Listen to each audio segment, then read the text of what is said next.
Quand je prends la parole de Dieu dans le livre de Jacques, aujourd'hui nous désirons le succès, nous désirons la connaissance. À son verset 17, Amen. Écoutez, ce que nous désirons à nos jours, alléluia, c'est l'excellence. Quelqu'un dit l'excellence. Chacun de nous, nous sommes ici, nous désirons l'excellence, n'est-ce pas? L'excellence pour nos enfants, l'excellence dans tout ce que nous entreprenons, l'excellence dans notre famille, l'excellence dans notre maison, alléluia. Et nous voulons aussi la perfection, que ce que je fais me réussit. Amen. Et l'apôtre Jacques va nous dire, mes bien-aimés, que toute grâce excellente et tout don parfait, alléluia, descend d'en haut. Amen. Donc nous voyons dans ce texte deux éléments. La grâce, alléluia, nous personnalise. Donc il parle de la grâce comme excellente. Donc toutes les grâces ne sont pas excellentes. Donc si on arrive à catégoriser qu'il y a une grâce excellente, donc ce qui veut dire que toutes les grâces ne sont pas comme excellence. La grâce c'est la personne. Je suis une grâce. Toi tu es une grâce. Mais nous n'avons pas le même niveau, alléluia, d'évaluation, d'appréciation. Il y a des grâces qui sont médiocres. Il y a des grâces qui sont moyennes. Il y en a d'autres, mes bien-aimés, qui sont excellentes. Et je prie que la personne que tu es, que tu changes de niveau. Oh, tu vas changer de niveau de médiocrité pour atteindre l'excellence au nom de Jésus. Mais l'excellence n'est pas atteinte par n'importe qui.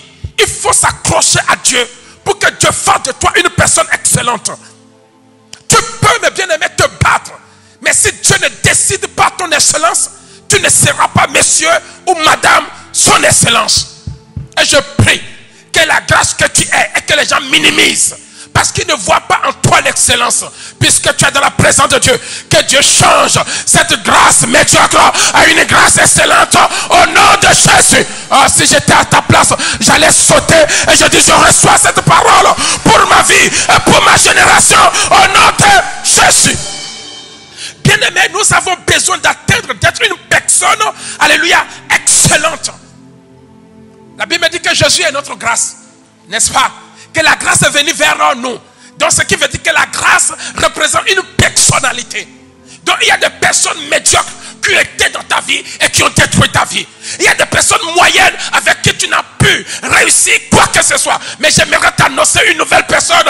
Et quand elle rentre dans ta vie, elle t'amène dans l'excellence. Cette personne, c'est la personne de Jésus. Oh, si tu l'as, il te fait quitter de la médiocrité et t'amène là où personne ne peut imaginer, là où personne ne peut penser.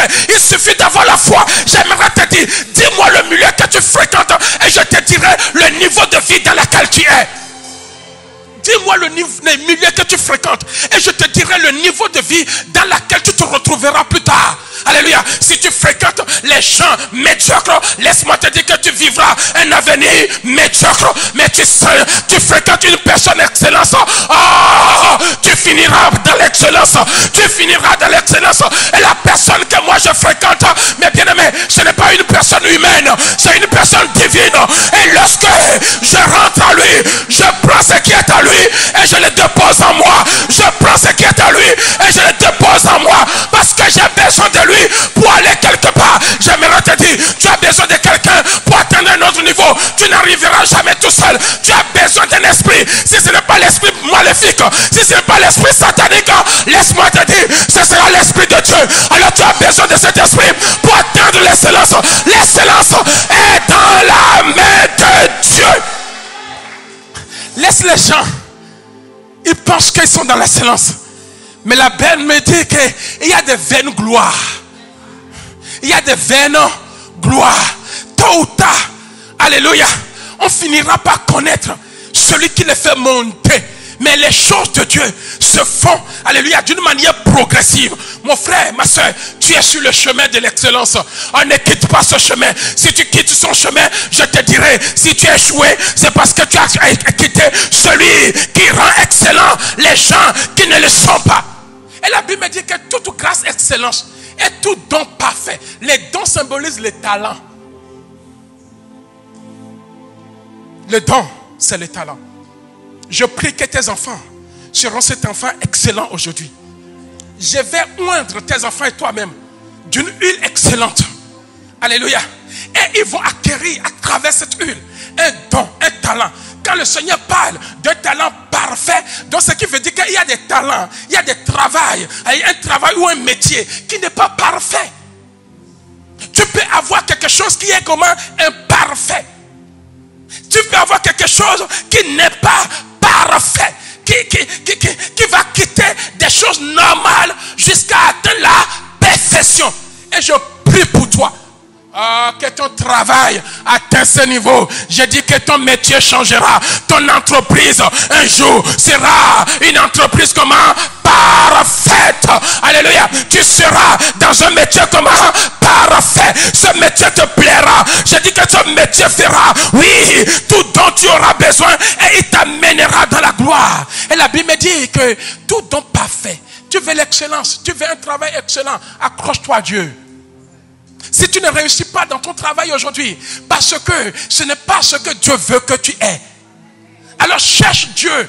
Alléluia. C'est pour cela que tu vas voir que tu multiplies de travail en travail. Parce que ce travail ne t'apporte pas une réjouissance comme il se doit. La Bible me dit que c'est la bénédiction de l'Éternel qui enrichit. Ce travail ne t'enrichit pas comme il se doit. Tu travailles mais avec lamentation, avec pleurs, avec difficulté. Je prie qu'après cette huile, que l'Éternel change la dimension de ton travail. Que ton travail t'apporte la joie, t'apporte l'élévation, t'apporte la richesse. Ce travail sera appelé un travail parfait. Mais bien aimé, j'ai cherché un travail où je vais être bien, où je serai parfait. Je n'ai pas trouvé. Mais gloire soit rendue à Dieu.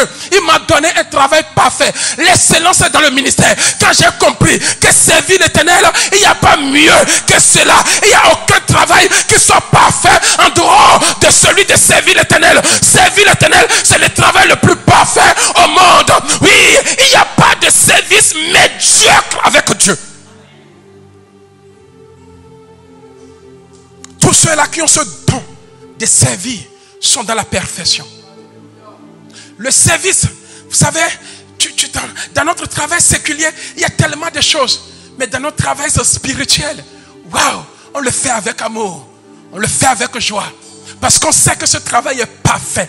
Il n'y a rien, mais bien aimé, qui soit imparfait dans ce travail. Alléluia. Et je prie que Dieu te donne un talent comment? Parfait. Et je prie pour tes enfants, pour cette génération, que Dieu les donne un talent comment?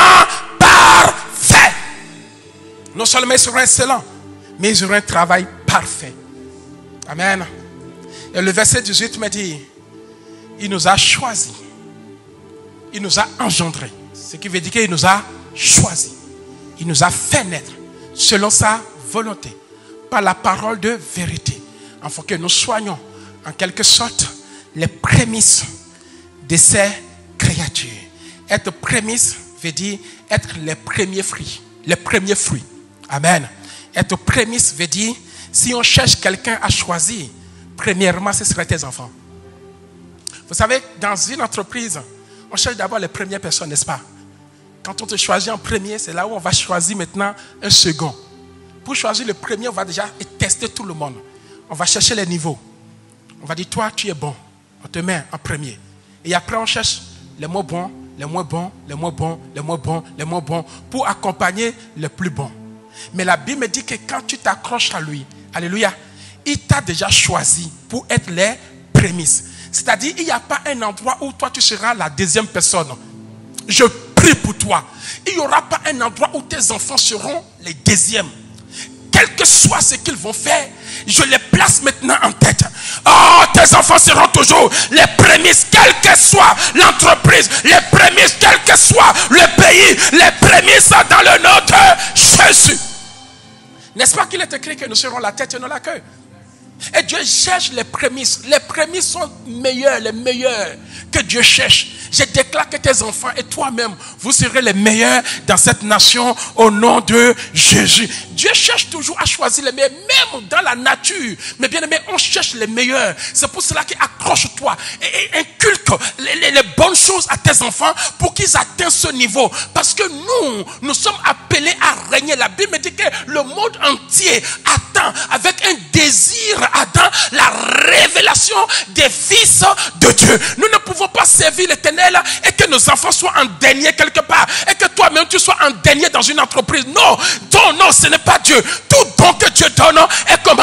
Parfait. Tu dois être une grâce excellente aux yeux de ton employeur, aux yeux de ton directeur, aux yeux de tes présidents, aux yeux, mes bien-aimés, de la préfecture. Des gens, quand tu arrives, les gens vont être étonnés. Mais c'est qui cet homme ou cette femme élégant comme ça? On dirait que c'est un génie. On dirait que il a la tête de celui qu'on cherche. Alléluia. Quand tu marches selon cette dimension dans la foi, le Seigneur prépare toujours ton chemin. Et des gens comme ça, nous en avons connu. La Bible me dit dans le livre de Daniel, Daniel chapitre 1, Daniel chapitre 1, à partir du verset 3. Daniel chapitre 1, nous pouvons lire à partir du verset 1er. Amen. À partir du verset 1er. Qu'est-ce que nous dit la parole? La Bible me dit que la troisième année du règne de Joachim, roi de Juda, Nebuchadnezzar, roi de Babylone, marcha contre Jérusalem et l'assiégea. Donc il y a eu une guerre contre Israël. C'était la ville de Babylone. Ils sont partis combattre tout Israël et ils ont réussi. Alléluia. Or, à l'époque, amen, dont nous parlons, quand tu arrives à conquérir un pays, alléluia, tu prends les gens dans ce pays pour aller te servir de l'autre côté. Mais regardez ce qui se passe. Il y a des gens qui ont besoin de toi dans leur entreprise. Non, tu n'as pas cessé. Il y a des gens qui ont besoin de moi dans leur foyer, dans leur famille. Si tu es là, tu n'es pas encore marié, il y a quelqu'un qui a besoin de toi dans son foyer. Il y a quelqu'un qui a besoin de toi dans sa vie. Et la personne cherche. Et je sais que la personne trouvera. Il y a quelqu'un qui a besoin de toi dans son entreprise. Et la personne te trouvera certainement. La Bible me dit au verset 2, le Seigneur livrera entre ses mains, alléluia, Joachim, roi de Juda, et une partie des ustensiles de la maison de Dieu. Alléluia. Nebuchadnezzar, que nous connaissons, emportant les ustensiles au pays de Shinéar, dans la maison de son Dieu. Il est mis dans la maison du trésor de son Dieu. Vous savez, nous sommes des enfants de Dieu. Nous travaillons dans des sociétés qui ne nous appartiennent pas. Où le patron, c'est un bouddhiste. Où le patron, c'est un franc-maçon. Alléluia. Mais dans quelque part, ils ont besoin des gens intelligents. Et ils viennent nous choisir. Amen. Le monde a besoin de tes enfants. Le monde qui ne veut pas a besoin de toi. Alléluia. Et la Bible me dit, qu'est-ce que le roi a fait? Le roi, pour retourner dans son pays, amen, à Babylone, alléluia, il va maintenant prendre une décision, parce qu'il est venu combattre les Israélites. Alléluia. Comme il a réussi à mettre la main sur le roi, donc il peut tout faire. Il a pris les biens, il a pris tout. Mais il veut des personnalités de cette ville pour aller gérer sa nation. Mais il ne va pas choisir n'importe qui. Écoutez ce que le roi fait. Le roi donna l'ordre à Naz, chef des eunuques, d'amener quelques-uns des enfants d'Israël, pas n'importe qui. Parce qu'en Israël, il y a des moins bons, il y a des médiocres et il y a des meilleurs. Et le roi dit non, je ne vais pas amener n'importe qui dans ma nation. Je vais choisir. Et quand il donne l'ordre d'aller choisir, la Bible me fait comprendre qu'il était précis dans ses choix. Amen. Il ne veut pas amener n'importe qui dans son entreprise. Je prie que tu n'es pas n'importe qui. On viendra te chercher. Alléluia. Pour que tu ailles gérer les affaires des autres et sortir glorieuse. Alléluia. Et amener la gloire de Dieu dans leur entreprise.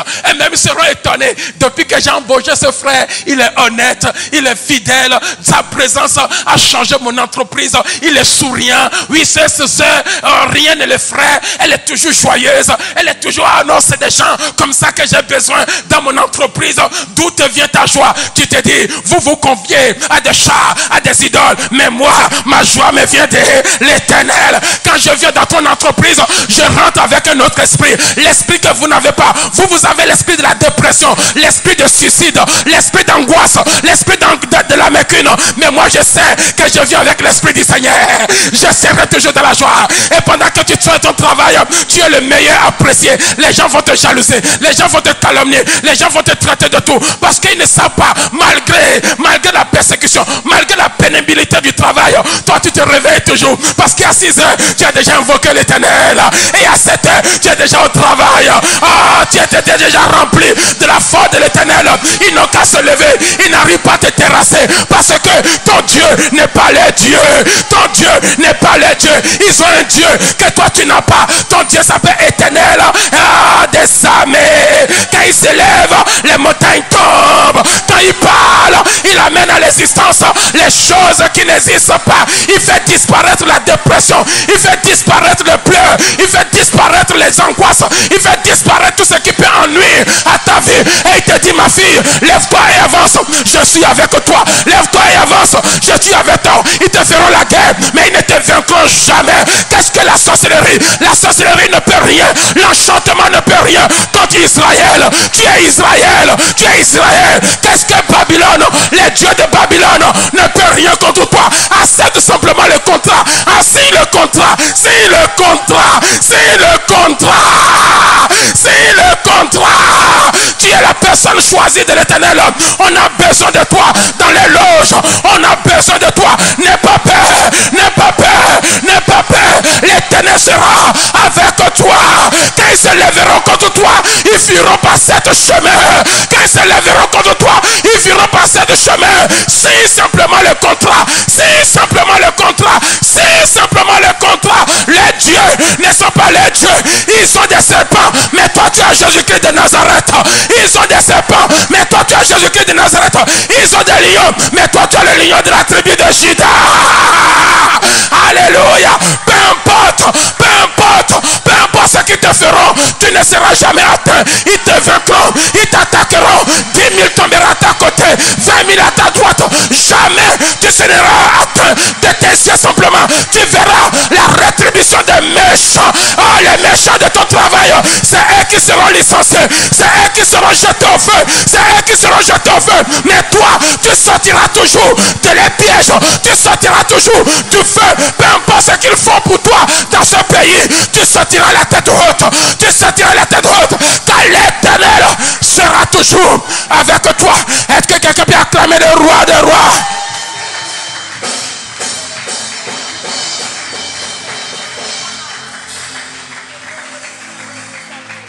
Alors, le roi Babylone décide d'amener quelques Israélites dans son pays où l'idolâtrie règne.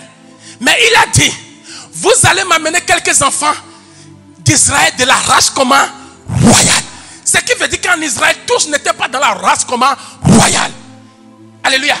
Et d'une famille comment noble. Donc ce qui veut dire que cette nation cherche des personnes de la famille comment royale. Et j'aimerais te dire une bonne nouvelle. Laisse-moi te dire, toi et moi, nous faisons partie de la famille royale. Dont le roi, c'est Jésus-Christ de Nazareth. S'il cherche quelqu'un, ce sera toi et moi. Ce sera toi et moi. Ce sera toi et moi. Nous sommes de la famille noble. Nous sommes de la famille noble.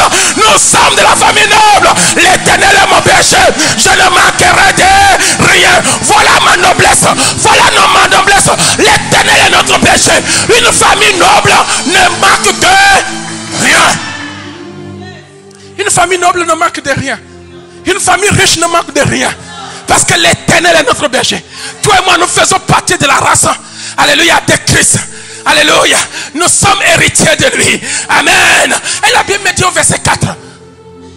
Regarde Nabuchodonosor. Il n'a pas dit des jeunes garçons et des jeunes filles sans défaut corporel. Vous qui mettez des trucs bizarres, les gens vous voient. Ils n'ont pas envie de vous voir, de vous avoir. Parce que les mauvaises compagnies, alléluia, corrompent les bonnes mèches. Quand ils vous mettent, vous portez les choses bizarres, vous déformez votre peau, alléluia, avec des produits de la dépigmentation, alléluia, avec des choses bizarres, vous baissez, vous trompez, vous gâtez, vous faites nanana, alléluia. Mais bien aimé, j'aimerais te dire que cela ne plaise pas à tout le monde. Même les gens du monde, même Nabuchodonosor qui panier, cela ne lui plaît pas. Même Nebuchadnezzar, qui a un panier, cela ne lui plaît pas. Il dit, vous allez choisir. C'est comme si le Seigneur voit quelqu'un maintenant dit, nous voulons des chrétiens qui respectent les principes de Dieu. Amen. Et la Bible dit que des jeunes gens sans défaut comment corporel. C'est-à-dire quand tu vois le corps, ils n'ont rien ajouté. Alléluia. Ils n'ont rien percé. Tout est beau. Amen. Et regarde un panier avec ses exigences. Si un panier exige des jeunes gens avec un corps corporel, tout sans défaut, à combien plus forte raison, moi aussi, je n'exigerai pas les gens qui servent à mes côtés. Alléluia. Hein?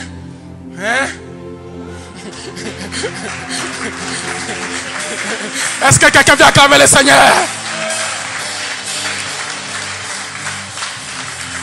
Mais bien aimé, il faut savoir, mais bien aimé, forcer le respect. Alléluia. Ces jeunes ont vécu pour forcer le respect, pour se retrouver. Ils ne savaient pas que leur intégrité envers Dieu va payer un jour.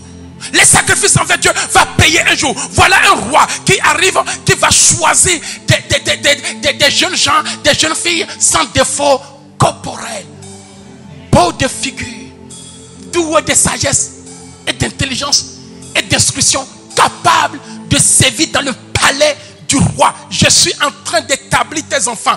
Tôt ou tard, alléluia, ils seront distingués. Quelqu'un aura besoin d'eux. Parce qu'à partir de maintenant, ils auront une onction spéciale. Ils auront une onction.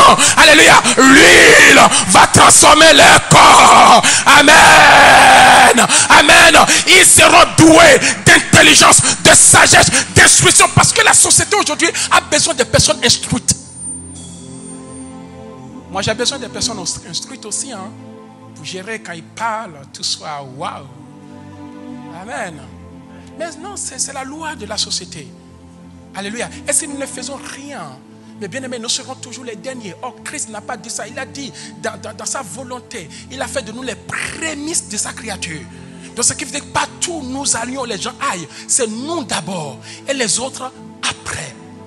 Je prie que cela soit ainsi pour ta famille, pour tes enfants, au nom de Jésus. J'imagine bien le cœur des parents de ces enfants. Amen. Dès qu'ils vont dans un pays exilé, mais ces personnes n'ont pas refusé parce qu'ils savaient le Dieu qu'ils servaient. Alléluia. La Bible me fait comprendre qu'il est capable de servir. Et à qui l'on enseigne quoi? Les lettres et la langue des Chaldéens. Donc nous prions, alléluia, que le Seigneur amène tes enfants à ce niveau d'excellence au nom de Jésus. Je prie que Dieu amène tes enfants à ce niveau d'excellence au nom de Jésus. Et c'est ce que Dieu fait. Il cherche. La Bible me dit que ces 3 Hébreux, ces 4 Hébreux, Daniel, Meshach, Shadrach, Abednego, alléluia, ils ont signé un contrat d'aller travailler dans une entreprise, alléluia, qui n'est pas de Dieu. Parce qu'ils avaient un autre esprit. La sagesse que le monde n'a pas, tes enfants auront. L'intelligence que le monde n'a pas, tes enfants l'auront. Je déclare et je décrète pour toi.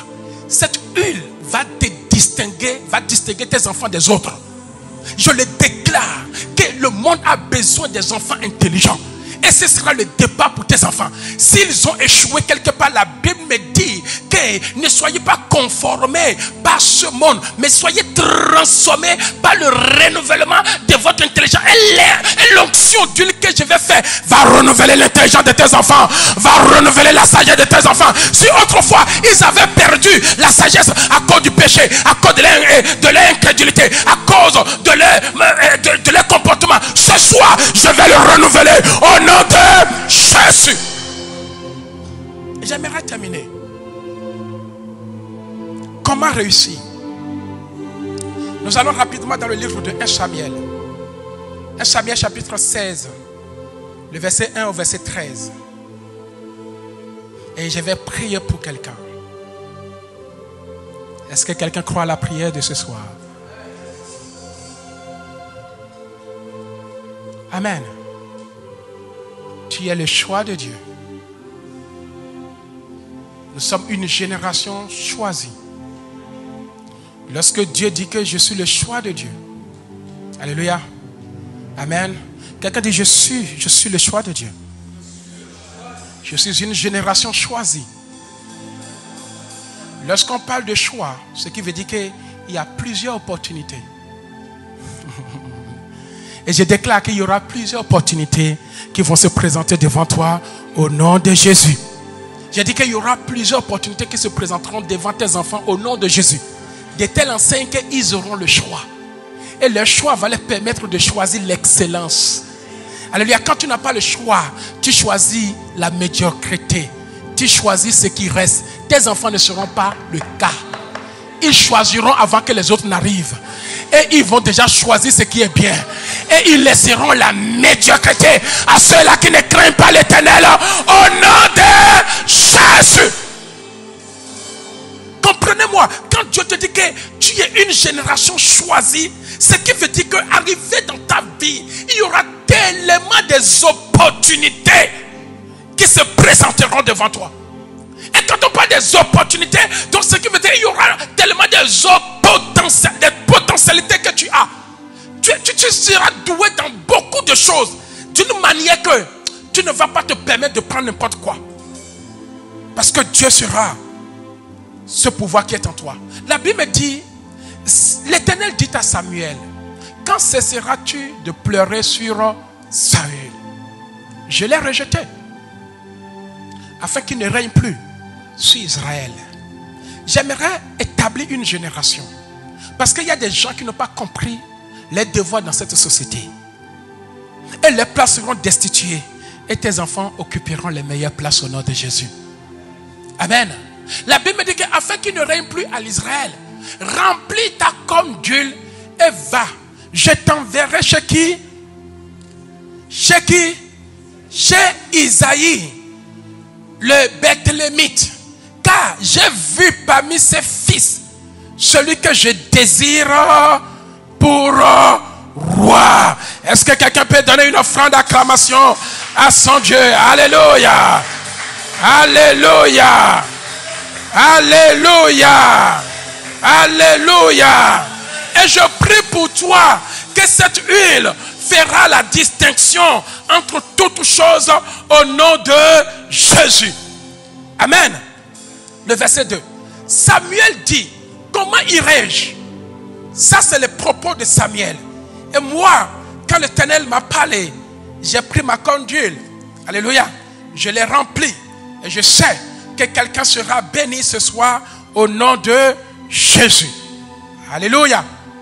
Et Samuel commence à avoir des raisonnements pour dire, si je fais cela, Saül va la prendre et risquera de me traiter, de me tuer. Et la Bible dit que Dieu va reprendre Samuel au verset 4 pour lui dire, voici comment tu vas faire les choses. Tu vas choisir les anciens et tu vas dire que je t'envoie pour un sacrifice. Alors Saül te laissera. Amen. Alléluia. À partir du verset 5, il répondit, oui, je viens pour offrir un sacrifice à l'Éternel. Sanctifiez-vous. Venez avec moi au sacrifice. Il fit aussi sacrifier Isaïe et ses fils et il les invita au sacrifice. Le verset 6. Lorsqu'il entrait, il se dit, en voyant Eliab, certainement loin de l'Éternel est ici devant lui. Parole de l'Éternel. Amen. Donc nous voyons quand Dieu veut faire la distinction. Alléluia. Isaïe, qui est le père de David, avait 7 enfants. Amen. Et il a élevé ses enfants selon lui. Mais il n'a pas élevé les enfants selon Dieu. Amen. Tout ce qu'il a fait pour lui, c'était parfait. Mais celui qui devrait régner, qui devrait avancer, il a oublié cette personne. Amen. Mais bien aimé, le père de David, Isaïe, s'est trompé dans l'éducation de ses propres enfants. Parfois, en tant que parents, nous pouvons nous tromper dans l'éducation de nos enfants. Pensant que celui ou celle fera ci, fera ça, fera ci, fera ça. Mais ce n'était pas le plan de Dieu. Mais quand tu laisses le Seigneur, le choix au Seigneur d'établir tes enfants, aucun ne ratera les destinées au nom de Jésus. Mais bien aimé, l'erreur de papa de David, c'est qu'il n'a pas laissé le choix à Dieu d'élever, d'établir ses enfants. Il a fait selon ses moyens, c'est bien. Il a fait, mais en aucun moment, il n'a consulté l'Éternel. En aucun moment, il n'a demandé à Dieu, est-ce ta volonté pour mes enfants poussés? Parfois, les enfants grandissent par rapport à notre investissement et nous n'avons pas le retour. Et on regrette amèrement. Mais si tu es là aujourd'hui, je déclare que tu ne regretteras jamais pour l'avenir de tes enfants au nom de Jésus. Mais bien aimé, vous allez remarquer avec moi que tous les enfants que Esaïe a élevés, a fait tous les efforts, aucun n'a réussi. Alléluia. Aucun n'a atteint là où il devrait atteindre. On n'a plus parlé de ces enfants, ni de Eliab, ni de Shama. Alléluia. Amen. Ni de ces 6 enfants qui étaient préparés pour aller selon Abinadab, tous ces enfants. Mais la Bible me dit que celui qui a été ignoré, alléluia, c'est celui-là qui était le choix de Dieu. Mais bien aimé, parmi tous ces enfants, tu ne sais pas celui qui va apporter le bonheur, qui va ouvrir la porte pour les autres. Or, celui qui va ouvrir la porte pour les autres, le Père ne l'a pas préparé. Mais c'est Dieu qui l'a maintenant pris. Si ce n'était pas David, mon frère, Eliab allait déjà mourir dans la main de Goliath. Goliath était préparé pour arrêter la destinée de toute la famille d'Esaïe. Amen. Abinadab n'était pas préparé. Alléluia. Si c'était Abinadab, ils allaient tous mourir. Mais c'était David. La Bible me dit que maintenant Dieu va choisir qui? David. Mais bien aimé, tu ne peux jamais réussir en dehors de Dieu. Tes enfants ne peuvent rien sans Dieu. Il faut une huile qui amène la distinction. S'ils sont 10, tu les amènes devant le Seigneur va les établir. La Bible me dit que depuis qu'on a établi David, amen, qu'on a oint David, rien ne peut le toucher. Je prie, quand tes enfants seront oints, seront établis, ils peuvent réussir dans toute la société au nom de Jésus. Écoutez, bien aimé, quand l'huile est tombée sur David, alléluia, regardez un peu la vie de David. La mort ne peut pas arrêter David à cause de l'huile. Saül a cherché à le tuer, mais il n'a pas réussi. Ses propres frères ont cherché à le tuer, mais ils n'ont pas réussi. Alléluia. Parce que Dieu avait un plan pour cet homme. C'est cet homme qui doit aller de l'avant. Malgré tous les rôles, toutes les difficultés, tout ce qu'il a pu traverser, il est mort dans sa vieillesse. Il n'a pas été déchu de la royauté. Il a fait ce qu'il devrait faire. Alléluia. Jusqu'à la fin de sa vie. Amen. Quand l'Éternel t'établit de loin, ta destinée aboutira certainement au nom de Jésus. Quand l'Éternel oint David, alléluia, à partir de ce moment, cet homme dont personne ne peut miser sur lui, son père a négligé son éducation, sa mère a négligé son éducation, alléluia, et cet homme se livra à lui-même. Mais heureusement qu'il y a un Dieu qui existe, et ce Dieu s'est levé. Je ne sais pas qui néglige tes enfants, je ne sais pas qui méprise tes enfants. J'aimerais te dire ce soir, il y a un Dieu qui existe. Et ce Dieu amènera à faire de tes enfants des exploits au nom de Jésus. Écoutez ce que Dieu a fait dans la vie de David. Quand David reçoit l'huile sur sa tête, lui qui était amené, dévoué à l'échec. Alléluia. Dévoué comment à l'échec, la donne change. Cet homme peut commencer par réussir. Quelqu'un dit il peut commencer par réussir. Il peut commencer par aller de l'avant. Alléluia. Il peut commencer par faire de grandes choses. Mais bien aimé, l'huile a fait de David ce qu'il est aujourd'hui. Ce n'est pas son père, ce n'est pas sa mère, mais c'est Dieu. Juste une petite huile comme ça a rendu David intelligent. Et je crois cette huile. Alléluia. Elle va te rendre comment? Intelligente. Amen. Et voici, mes bien-aimés, quand Dieu commence à te mettre à part, le succès peut t'accompagner partout. Lui qui n'était pas amené à réussir, quand nous lisons 1 Samuel chapitre 18, 1 Samuel chapitre 18, je peux lire le verset 5. Écoutez, dès que David reçut l'huile, qu'est-ce qui se passa? 1 Samuel chapitre 18, le verset 5. La Bible dit que David, amen, allait et réussissait partout où l'envoyait Saül. Quelqu'un dit au nom de Jésus, tous mes enfants iront et réussiront partout où on les enverra au nom de Jésus. Mais bien, mais la première chose que l'huile a fait, il n'a pas été dans une école extraordinaire, une distinction d'une fiole d'huile. La Bible dit que la nature de David change. Il devient plus puissant. David allait et réussissait comment? Partout.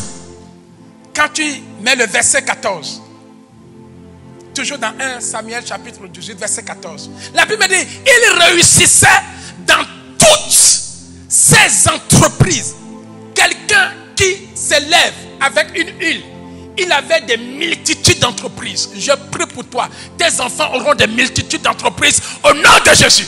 La Bible dit que cet homme David réussissait dans toutes ses entreprises. Petite ou grande entreprise, cet homme peut réussir à cause de l'huile. Quand tu recevras cette huile, tu réussiras. Tes enfants réussiront dans toutes les entreprises. Il n'y aura pas d'échec d'entreprise au nom de Jésus. Ce qui était bien, la Bible dit que comme l'Éternel était dans l'huile, cette huile ne lui quitta jamais. L'huile que tes enfants vont recevoir ne vont jamais les quitter au nom de Jésus. Il y aura des Saül qui vont chercher à les tuer, mais c'est eux-mêmes qui vont mourir. Il y aura des sorciers qui vont chercher à les tuer, mais c'est eux-mêmes qui vont mourir. Il y aura des tantes et des oncles qui vont chercher à détruire la vie de tes enfants, mais c'est eux-mêmes qui vont mourir. Alléluia. Et à son verset maintenant, à 15. La Bible dit à son verset 15, Saül voyait qu'il réussissait comment? Toujours. Les gens de ta famille verront tes enfants réussir toujours. Je dis, tes ennemis verront que tu réussis toujours. Aie confiance en l'Éternel. Et du coup, ils commencent à avoir peur. Les gens auront peur de voir ton entreprise décoller, de voir les choses avancer dans ta vie. Alléluia. De voir toutes choses aller de gloire en gloire, dans ta vie au nom de Jésus. Et je finis par le verset 16 qui me dit: mais tout Israël et Juda aimaient David parce qu'il sortait et rentrait comment? À la tête. Tout Israël aimait. Amen. Aimait David parce qu'il sortait et rentrait toujours à la tête. Je prie que tes enfants seront à la tête des événements, des gouvernements, des entreprises. Oh non, tu n'as pas saisi. J'ai dit partout, tes enfants seront à la tête. Alléluia. De tout ce que tu vois, des organisations. Alléluia. Même dans les politiques, ils seront toujours à la tête. Alléluia. Dans la société, ils vont conduire une génération. Amen. Et je prie pour toi que ce soir, l'atmosphère a changé. Alléluia. Toi aussi, tu réussiras. Amen. Tu seras à la tête de beaucoup de choses dans le nom de Jésus. Quelqu'un dit: Seigneur, où est mes enfants? David, le père de David a dit: maintenant j'ai fait mes efforts. Mais j'ai compris qu'aucun de ces efforts n'aboutisse. Si c'est lui, David, pourquoi pas? Il y a des David dans ta famille. Peut-être tu en as 5, tu en as 10. On ne sait pas lequel est ton David. Tes yeux peuvent choisir, mais peuvent se tromper. Mais l'Éternel, quand il choisit, il ne se trompe jamais. Et quand tu laisses le choix à Dieu, de faire de tes enfants ce qu'ils seront. Même les derniers peut être une porte d'ouverture pour le premier. David a été la porte d'ouverture pour tous ses frères et sœurs. C'est grâce à lui que Shama a réussi, parce qu'il a enlevé Goliath devant eux. Alléluia. Alléluia. Et c'est ce que je désire pour toi. Si tu crois, tu verras la gloire de Dieu. Lève tes mains pendant que je prie. Seigneur, le moment est arrivé pour que ce que tu as dit arrive à son accomplissement. Voici que j'ai préparé un peuple pour cette huile spéciale. Une huile qui est remplie de grâce et de dons. Et je crois que tu vas changer le talent de quelqu'un. Tu vas changer la personnalité de quelqu'un. Seigneur, je te confie cette huile et je implore ta approbation. La Bible me dit que quand tu approuves quelque chose, tu l'amènes à la perfection. De la même manière que tu as choisi Samuel. Ainsi, je suis Samuel pour une famille. Je suis Samuel pour une famille. Je consacrerai une famille et cette huile apportera l'intelligence et la sagesse, le potentiel et la faveur. Seigneur, l'échec n'accompagneront plus jamais ces enfants. Seigneur, j'ai la ferme assurance que tout ce que tu fais, tu l'amènes toujours à la perfection. L'huile qui brise la malédiction, qui ôte la honte et qui donne un vêtement de joie. Ainsi, les familles seront heureuses à travers cette huile. Au nom de Jésus. Amen.